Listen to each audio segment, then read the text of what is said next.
The Galactic Academy's orientation hall buzzed with nervous energy as hundreds of young beings from across known space settled into their seats.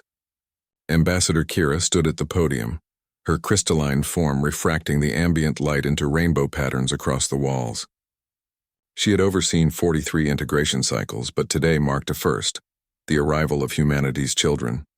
Maya Chen sat in the third row, her small frame dwarfed by the massive chairs designed for species twice her size. At 12 standard years, she was among the youngest humans selected for the exchange program. Her dark eyes scanned the room, taking in the kaleidoscope of alien life. There were the Quelics with their 6 manipulator arms, the gaseous Venar contained in their environmental suits, and dozens of others she'd only read about in preparation materials. Then she saw them.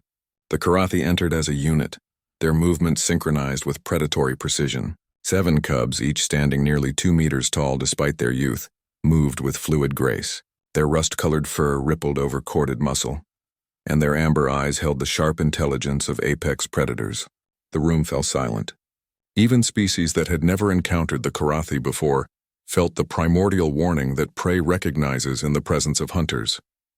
Maya watched them with curiosity rather than fear. She'd studied their culture during the 6-month journey from Earth. The Karathi were obligate carnivores from a death world that made Earth look like a garden planet. Their society was built on pack dynamics, honor codes, and a warrior tradition that spanned millennia. They had only recently joined the galactic community, and their presence remained controversial. The lead Karathi cub, his name badge read Raxthor, paused at Maya's row. His nostrils flared as he analyzed her scent. The other students leaned away, creating a visible ripple of retreat through the hall. But Maya held his gaze steadily, her posture relaxed but not submissive. Something passed between them in that moment. Raxthor's ears swiveled forward in what Maya's cultural training identified as curiosity. He glanced at his packmates, then at Ambassador Kira, who gave a subtle nod of encouragement. The Karathi cub took the seat beside Maya. The hall collectively held its breath. One by one, the remaining Karathi cubs found seats next to other students, forming integrated pairs throughout the orientation space. It was unprecedented. In previous cycles, predator species and prey species maintained careful separation for the first month of integration. Fascinating, Ambassador Kira whispered to her aide. The human shows no fear response whatsoever. Maya turned to Raxthor and extended her hand, a gesture she hoped translated across species. I'm Maya, Earth. Raxthor regarded her hand with tilted head, then carefully extended his own paw, being mindful of his retractable claws. His pad was warm and rough against her palm. Raxthor, Korath Prime. His voice was a deep rumble, his grasp of galactic standards still developing. Your planet has 3 moons, right? And gravity about 1.8 times Earth's?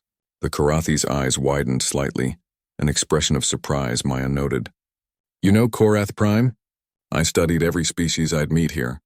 Your architecture is incredible. Those spiral fortresses that double as hunting grounds? Brilliant engineering. For the first time in his young life, Raxthor found himself uncertain. This tiny creature, barely reaching his chest with no claws, no fangs, no armor, spoke to him as an equal. More than that, she spoke with genuine interest. His instructors had warned the pack that other species would fear them, would keep distance, would perhaps show hostility. None had mentioned this possibility. You do not fear? He asked directly, a Karathi trait Maya appreciated. She considered the question seriously. Should I? You're here to learn, same as me. Besides, she smiled and Raxthor noticed the strange flatness of her teeth. So unlike his own serrated fangs, humans aren't exactly prey animals ourselves. Ambassador Kira began the formal orientation, but the real education was happening in the third row. Raxthor found himself explaining Karathi pack dynamics while Maya described Earth's diverse ecosystems. She told him about apex predators on her world, creatures called tigers, bears, and orcas. She explained how humans, despite their physical limitations, had become the dominant species through tool use, cooperation, and adaptability. We're pursuit predators, Maya explained. We're not the fastest or strongest, but we can outlast almost anything. We just don't give up. Raxthor's tail swished in contemplation. My people value strength, speed, power. But you speak of persistence? Exactly. There's an old human saying, it's not the size of the dog in the fight, but the size of the fight in the dog. Dog? I'll explain later. It's a long story about how we turned wolves into friends. You befriended an apex predator species? Raxthor's ears pinned back in disbelief. Well, technically they befriended us first, but yes. Throughout the day, the unprecedented pairing continued to work. During the team-building exercises, Maya and Raxthor complemented each other perfectly. His strength and her agility, his instinctive tactical thinking and her creative problem-solving. Where other mixed groups struggled with cultural barriers and instinctive hesitations, the human Karathi pair moved with growing synchronicity. By evening meal, the entire Karathi pack had gravitated toward the human students. The dining hall, designed with species-appropriate sections, instead became a mixing ground. Other students watched in amazement as humans and Karathi shared space, exchanged stories, and even laughed, though the sounds were distinctly different. Ambassador Kira observed from her station, making rapid notes. The humans show no prey response to the Karathi. Meanwhile, the Karathi are responding to the humans' lack of fear with respect rather than aggression. It's as if they recognize something in each other. Her aide nodded. Both species come from death worlds. Both are persistence hunters in their own ways. Both value courage and directness.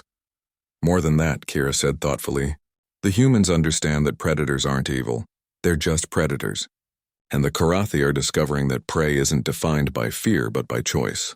These children are teaching each other what the rest of the galaxy forgot. Strength respects strength, regardless of form. As the twin stars set beyond the Academy's crystalline spires, Maya and Raxthor sat together in the observation dome. Around them, other human Karathi pairs had formed, creating a new pack dynamic that transcended species. My elders said others would fear us, Raxthor admitted quietly, that we would always be apart. Maya bumped his shoulder with hers, a gesture of companionship. Maybe they just hadn't met humans yet. We tend to make friends with anyone who doesn't try to eat us, and even then we've made exceptions. Raxthor's rumbling laugh echoed through the dome. I think, Maya Chen, that humans and Karathi will write a new chapter in the galaxy story. She grinned up at him. A predator and a predator sitting in a tree. What is a tree? Come on, I'll show you in the botanical garden. Earth has some really cool plants. As they walked away together, Ambassador Kira finalized her report to the Galactic Council. The conclusion was simple but profound. The galaxy had always classified species as predator or prey, hunter or hunted. But humanity, in their strange wisdom, recognized a third path, the path of equals who choose cooperation over fear. The teacher had nodded. The pack had sat pair by pair, and the future of galactic integration had changed forever.